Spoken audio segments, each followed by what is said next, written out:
ยังมีขายญาติโยมก็ต้องมองว่าพืชอันใดมันเป็นเศรษฐกิจเพื่อบ่ให้เฮาได้ว่างเว้นจากการทำเกษตรกรรมก็ปลูกฝังไปนะปลูกฝังไปเพื่อมันหายง่อมหายเหงาเพื่อเฮามีงานทำนะคนเฮาถ้ามีงานทำแล้วมันก็บ่เซ็งอยู่บ่ได้มันก็บ่เซ็งคนเฮาจะฮื้อนอนหลับอยู่วันค่ำขึ้นนุ่งวันค่ำโอ้นี่มันเป็นไปบ่ได้นะเราจะต้องแอคทีฟจะต้องเอ็กเซอร์ไซส์จะต้องตื่นตัว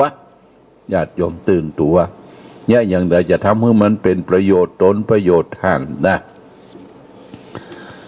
วันนี้วันที่12 ตุลาวันพุธนี่วันที่13 ตุลานะคล้ายเป็นวันสวรรคตของรัชกาลที่9ในวันพุธนี่ญาติโยมเอาย้อนไปหลายปีที่พระองค์ได้จากบุเฮาไปวันที่พระองค์สวรรคตวันที่13 ตุลาวันนั้นบรรยากาศในประเทศไทยเนี่ยไม่แต่ต้นไม้ภูเขาเหล่ากาสงบนิ่งมืดครึ้มคล้ายว่าไว้อะไรแต่พระบาทสมเด็จพระเจ้าอยู่หัวภูมิพลอดุลยเดชรัชกาลที่9วันพรุ่งนี้เป็นวันสวรรคตของพระองค์ท่านหมู่พระสงฆ์นิกรปวงชนชาวไทยที่อาศัยอยู่ในพื้นแผ่นดินไทยพระองค์นั้นเป็นผู้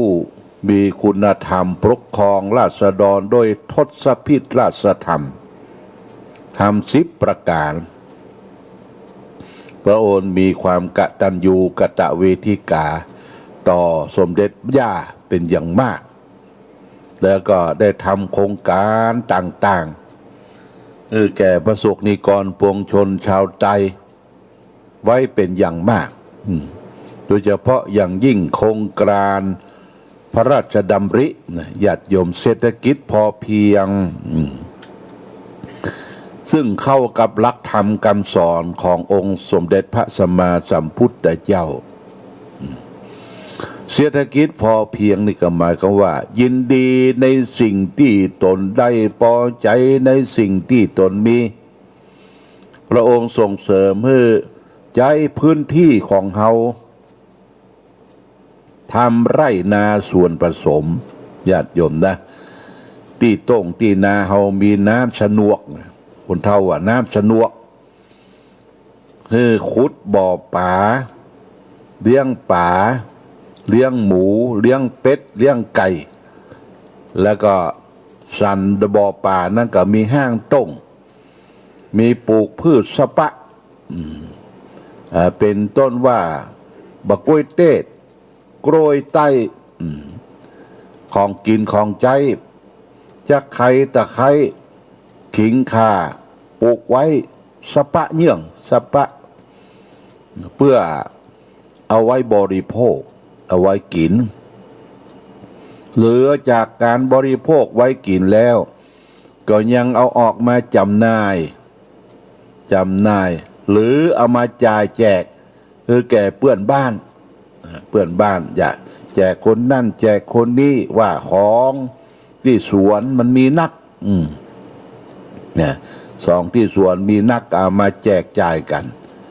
ดีบ่ดีก็ลามไม่เผียวัดอย่างอันคุณครูปีดากับโยมล่าปุ้นบ้านหัวนาบ้านเข้าในปุ้นนาเปิ้นมาไหว้พระเจ้าฝางแต่ละครั้งก็จะปกเอาแต่ว่าเอาตูนวะเอาบอกกล้วยเต้วะเอากล้ยวะมาบอกมาได้นะใส่ยอดมันตัว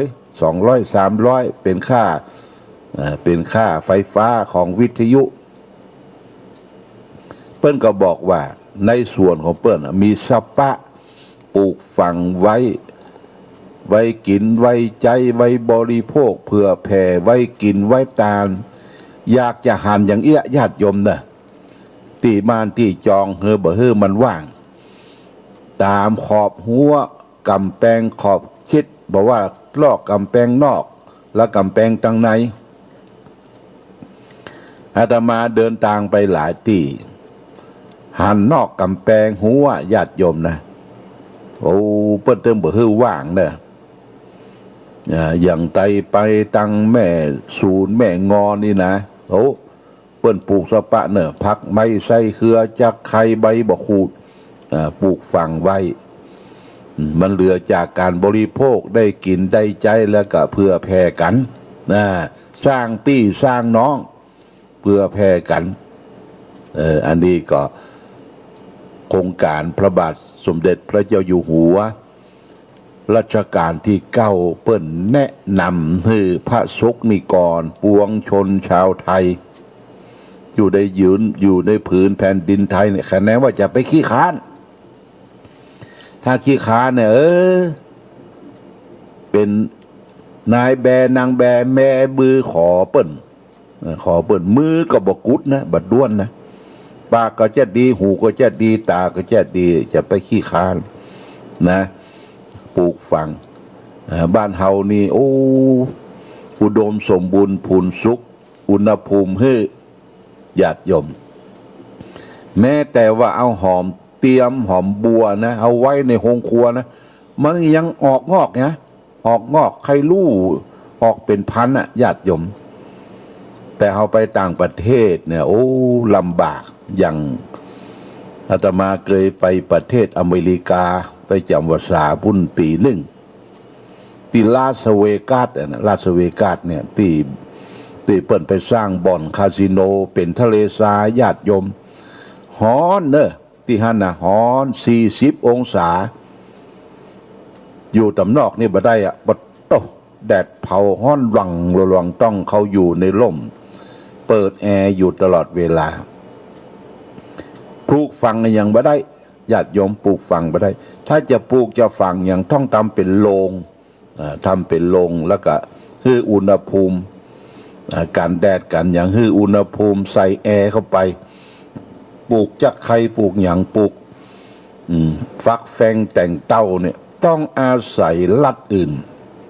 ต้องอาศัยที่อื่นเมืองอื่นอย่างรัฐแอนเจลิสเนี่ยคนไทยไปอยู่นักเพื่อก็ส่งจักไข่ส่งไอ้อย่างเข้ามาใส่เป็นถุงจักไข่ขิงคาแห้ง ญาติโยมเนี่ยบ้านเฮาในเมืองเฮาในโชคดีในน้ำมีปลาในนาก็มีข้าวพื้นดินเฮามีสัตว์แมงมันแมงนูนอย่างสะปะเสาะกินกันไปบนหัวเฮาก็ยังมีต่อมีมดส้มมีอย่างเสาะกินกันไปคราวที่แล้วนี่อาตมาไปฮู้จักโยมปุ้นห้วยน้ำจางนี่มันเขตติดต่อแม่แตงกับป่าไม้ห้วยน้ำจางญาติโยมที่ท่านจะมีตลาดท้องถิ่นแล้วว่าตลาดป่าไม้ตลาดของป่าพักกูดพักเสี่ยวพักเซ็งอย่างมีสปะก็โทรไปถามว่าเป็นยังไงฝนตกโอ้ตั้นเจ้าฝนตกนี่ธนาคารเปิดว่ะโหธนาคารอย่างธนาคารเจ้าบ้านเปิดว่ะญาติโยมโอ้เจ้าบ้านก็ดีอกดีใจฝนตกปืนกันบางคนก็ลงนาเสาะกบเสาะเขียดบางคนก็ปืนเข้าไปในป่าเสาะเฮ็ดเสาะหอนเสาะนอนางหางไม้ธนาคารเปิดอัตุลุงอีกแล้วโอ้แต่เด้อก็เปิ้นกินกับป่าอยู่กับป่าอยู่กับธรรมชาติธนาคารเราอยู่ตามธรรมชาติแต่นั่นมานี่มาก็เอามาขึ้นมาขายเป็นสตุ้งสตางค์ก็เก็บหอมรอมริบบะกินขว้างโบขว้างบะกินง่ายใจโอ้ยนะญาติโยมนะอันนี้ก็เป็นสิ่งที่เฮาระลึกถึงบุญบารมีของพระบาทสมเด็จพระเจ้าอยู่หัวรัชกาลที่9เนอะญาติโยมเด้อพระองค์เป็นมหาราชนะรัชกาลที่9พระบาทสมเด็จพระเจ้าอยู่หัวรัชกาลที่10ก็จะต่อยอดโครงการต่างๆที่พระองค์ทรงวางรากฐานไว้ในรัชกาลที่9เนี่ยนะ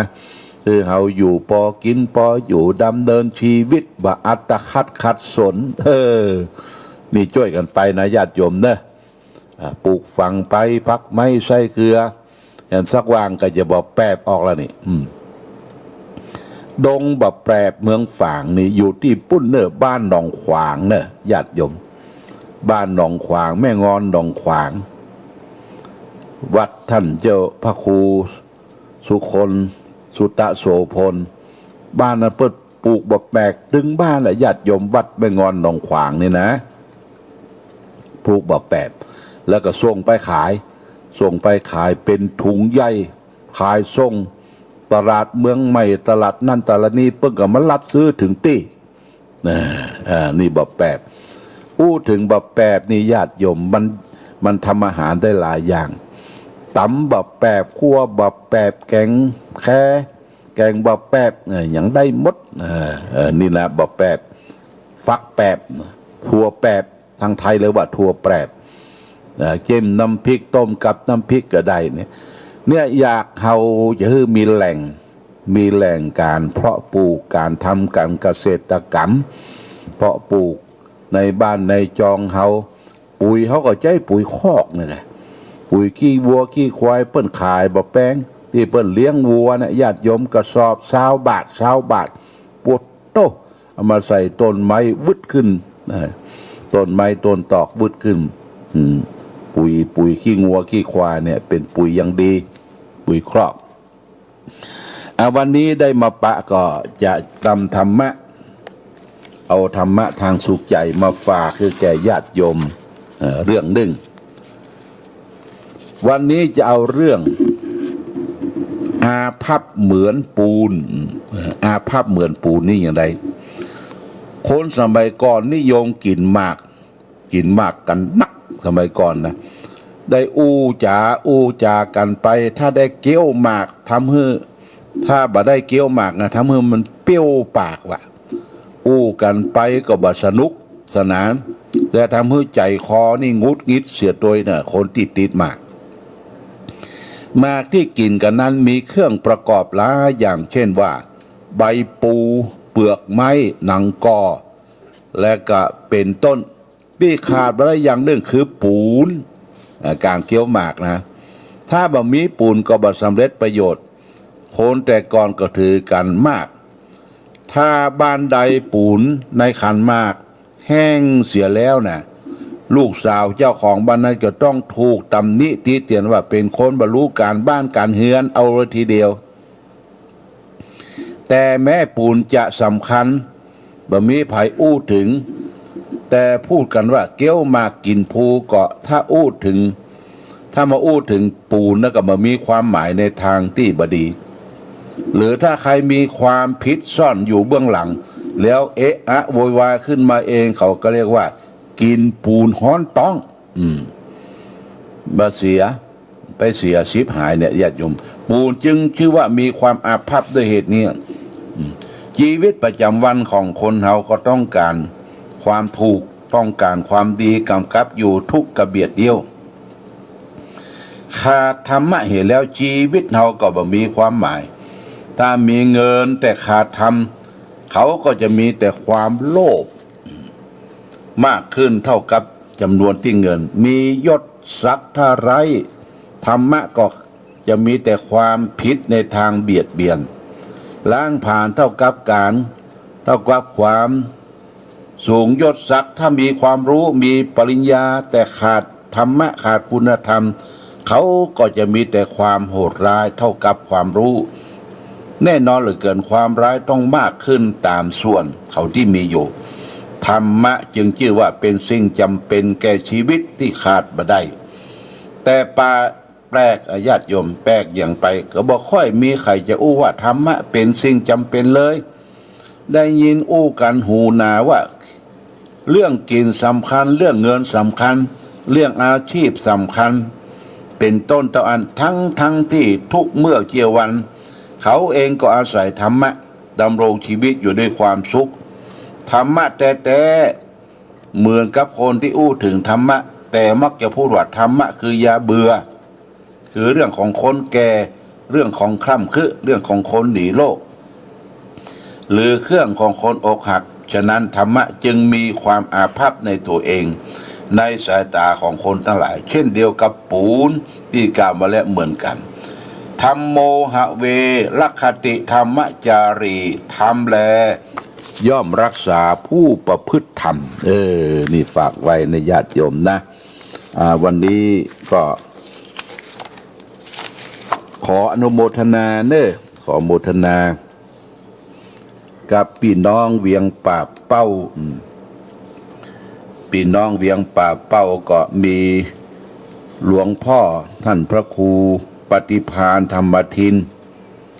เปิ่นได้รวบรวมปัจจัยส่งมาทำบุญส่งมาทำบุญช่วยกึศสร้างเจดีย์เก่าแก่ของวัดพระบาทอุดมน้ำบ่อสวา5,000 บาทเนี่ยอันนี้พี่น้องเวียงป่าเป้าและแม่น้องเวียงป่าเป้าแม่น้องนี่ก็นามสกุลทองคำบ้านสันสลีเวียงป่าเป้าก็รับเป็นเจ้าภาพทอดกฐินแหม1 กอง 1,000 บาทแล้วก็จะปาญาติโยมพี่น้องเวียงป่าเป้ามาร่วมทอดกฐินในวันที่7 เดือนพฤศจิกายนหรือแจ้งมาตวาเนี่ยนะก็จะได้มาร่วมทอดกฐินโดยและนอกจากนั้นที่รับเป็นเจ้าภาพก็มีพ่อขายสุภากุลปุ้นเนี่ยเป็นอยู่เมืองปานบ่นะแต่ว่าโอนสตางค์เข้ามา 1,200 บาทบอกว่าร่วมทอดกฐิน1,000และกันเต้ตุลุงแหม200อุทิศส่วนกุศลให้แม่สมัยสุภากุลนี่วันศุกร์นี้ก็จะได้เต้ทำของพ่อค้าสุภากุลบนบ้านเมืองพานจังหายและตะวานี้ก็มีแม่อำพันธ์กองบุญนายกมลสิทธิ์ภูมิธนาสิทธิ์นันนุยนางสาวขวัญละวีภูมิธนสิทธิ์นี่ถวายทำบุญรอบกฐิน1 กอง 1,000 บาทและแกแม่อุ้ยปิมปานางสาวสศิพัฒน์กองบุญร่วมทำบุญทอดกฐินแหม1 กอง 1,000 บาทโมทนาสาธุญาติโยมสำหรับกฐินเขาจะทอดกันในวันที่7 วันอาทิตย์เดือนพฤศจิกายนนะปีนี้กฐินก็คือมีคุณโยมธานินสุภาแสนอดีตผู้ว่าราชการจังหวัดจังไห้จังใหม่ลำปางได้เกาะกลุ่มรุมราคณะลูกหลานของแม่บุญเอื้อสุภาแสนมีอาจารย์พงษ์ธาดาผู้อำนวยการโรงเรียนรัตนาเอื้อวิทยากับเป็นรองจะได้ร่วมกันทอดกฐินจตุปัจจัยนั่นก็จะรวบรวมบูรณะปฏิสังขรณ์องค์พระเจดีย์เก่าแก่ของวัดพระบาทอุดมบัดนี้ก็แปลงไปเรื่อยๆญาติโยมไปจะถึงชั้นบนละอันนี้รอคานกีบเข้าไปก่อนรอคานกีบเข้าไปแล้วก็เพิ่นจะโบกจะทับแล้วก็จะตกจะแต่งทีหลังญาติโยมอยากจะทำบุญสุนทานตามวักมหาได้วักมาได้แล้วก็ใบบังคับกันบ่ได้บังคับกันบ่ได้บอกกันนะคนตานน้อยตานนักญาติโยมตามเจตนาพี่น้องเวียงป่าเป้าหลวงพ่อท่านพระครูปฏิภาณธรรมทินท่านออกรายการท่านพุ่งก็เชิญชวนเปิ้นโอนมารับแล้วหลวงพ่อ5,000 บาทโมทนาสาธุแม่น้องทองคำบ้านสันสลีก็จะมาร่วมทำบุญทอดกฐินตรวจบ้าเอวโดยเดือนพฤศจิกายนมาเป็นพฤศจิกายนวันที่7วันอาทิตย์วันนั้นเอาละญาติโยมวันนี้ก็ทัก9 โมงครึ่งนี่ก็จะไปร่วมทรงสการตานคาบแม่อุ้ยจันฝางแม่อุ้ยจันฝางสุวรรณจักรบ้านเสาหินหนทางไปทางอบต.บ้านเสาหินเพิ่นจะส่งสการบังคาบแม่อุ้ยจันฝางนี่เป็นสามีเป็นภรรยาของป้าน้อยมอนสุวรรณจักรบ้านเริ่มเดิมทีเพิ่นอยู่ปุ้น บ้านสันกงสันกำแพงแล้วก็เป็นแม่ของพ่ออาจารย์ทวัฒน์สุวรรณจักรอาจารย์วัดเสาหินเป็นแม่ของพ่อหลวงเริ่มสุวรรณจักรบ้านแม่ใจหลังจากนั้นมาญาติโยมบ่าย2 โมงจะไปรดน้ำศพทุกเจ้าตกขั้นใดตายว่าทุกเจ้ามรณภาพเสียดายอายุ46เป็นเลขาเจ้าคณะตำบลแม่ศูนย์ก็คือพระบดิกาอุทิศบดิกาอุทิศอายุ46 ปีนะโอ้ยาเป็นกำลังสำคัญของอำเภอฝางเพื่อจะลดน้ำศพในวันลมไปปิดหน้าต่างเสียววัมญาติโยมเสียววัมลงไปเนี่ยอันตรายนะอันตรายนี่ขึ้นคันใดขึ้นอย่างนี้ก็